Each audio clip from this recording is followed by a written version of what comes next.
Rabu tanggal 9 September 2020, polisi melakukan penggerbekan pada sebuah klinik aborsi ilegal di Jalan Percetakan Negara. Setelah melakukan penggeledahan, polisi berhasil menangkap 9 orang pelaku yang memiliki peran yang berbeda-beda dalam melakukan kegiatan aborsi ilegal tersebut. Selain 9 orang pelaku, polisi juga mengamankan seorang wanita yang merupakan pasien aborsi yang bernama Rosa bersama pacarnya yang bernama Tony. Dan setelah ditelusuri lebih lanjut, ternyata Rosa ini adalah pasien ke-7 yang melakukan aborsi pada hari itu. Kasus itu kemudian disidangkan di Pengadilan Negeri Jakarta Pusat dan terungkaplah kejadian yang sebenarnya dari kasus tersebut. Berawal pada tahun 2002, seorang ibu rumah tangga yang bernama Lina bersama kenalannya seorang dokter bernama Teddy Supriyadi bersama-sama membuka usaha klinik aborsi ilegal di daerah Raden Saleh, Jakarta Pusat. Namun baru 2 tahun berjalan, pada tahun 2004, klinik tersebut harus tutup dikarenakan dokter Teddy harus berangkat ke luar negeri. 15 tahun kemudian, tepatnya di bulan Januari 2017, tanpa disengaja, Lina bertemu dengan Dr. Teddy yang sudah kembali ke Indonesia.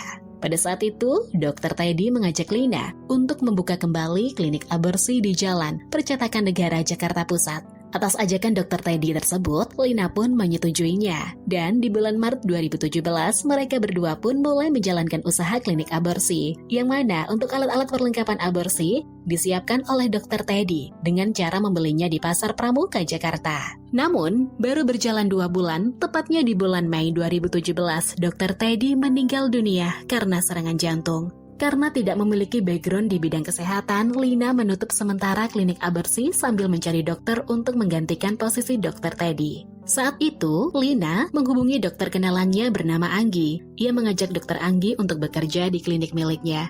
Namun ajakan tersebut ditolak oleh Dr. Anggi karena Dr. Anggi sudah memiliki klinik sendiri. Dr. Anggi merekomendasikan ponakannya bernama Deddy Kurniawan yang baru lulus kuliah kedokteran dan sedang menjalani program koas di Kota Medan. Pada akhirnya, Lina menghubungi Deddy Kurniawan dan menawarkan Deddy bekerja di klinik aborsi miliknya. Pada awalnya, Deddy Kurniawan ragu menerima tawaran dari Lina karena saat itu ia sedang menjalani program koas selama 2 bulan. Terlebih dirinya belum mendapatkan sertifikasi dalam menjalankan praktek kedokteran. Artinya, ia menyadari kalau dirinya belum sah berprofesi sebagai seorang dokter. Namun, setelah mengetahui penghasilan yang ditawarkan Lina cukup besar, pada akhirnya Deddy Kurniawan mau menerima tawaran tersebut.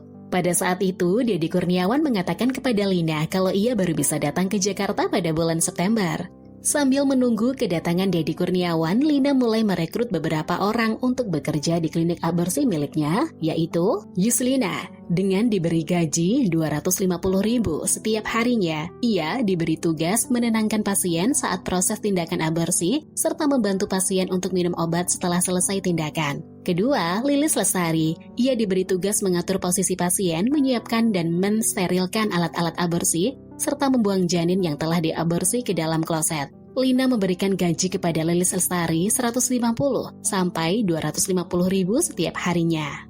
Ketiga adalah Mimin Mantarisi yang bertugas melakukan USG kepada pasien sebelum dilakukan tindakan aborsi.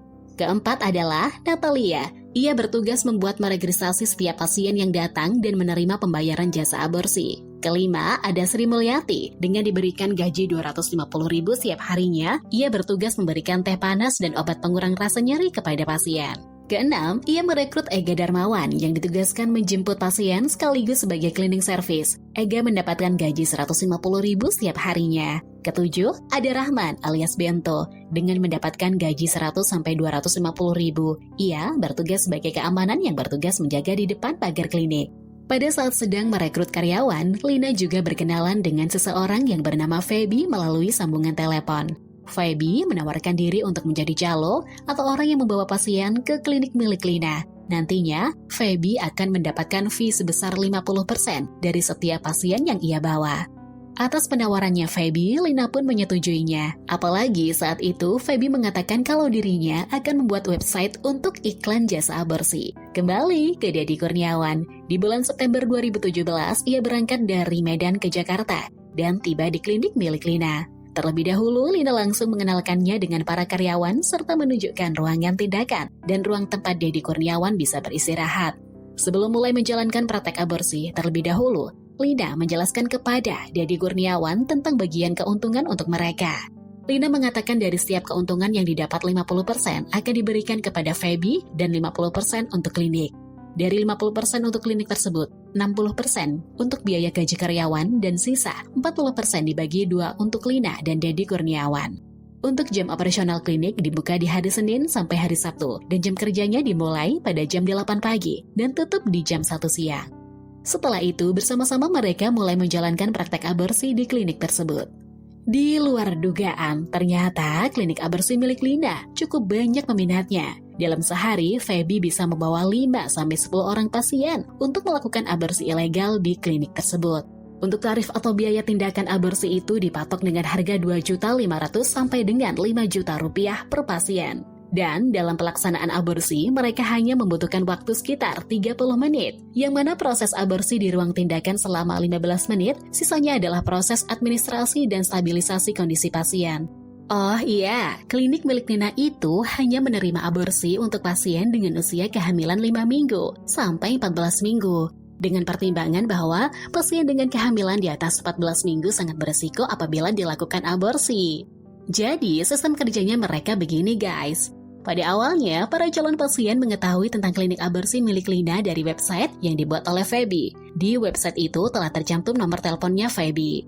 Setelah calon pasien menghubungi Feby, kemudian dilakukan negosiasi harga yang mana Feby menentukan biaya jasa aborsi sebesar 2,5 juta sampai dengan 5 juta rupiah. Setelah harga cocok, Feby tidak langsung memberitahukan detail alamat klinik, namun ia akan menyuruh calon pasien untuk menunggu di depan Telkom Jalan Percetakan Negara pada waktu yang telah ia tentukan. Setelah itu, ia akan menghubungi Lina untuk memberitahukan akan ada pasien yang datang dan juga menjelaskan berapa biaya yang harus dibayar oleh pasien.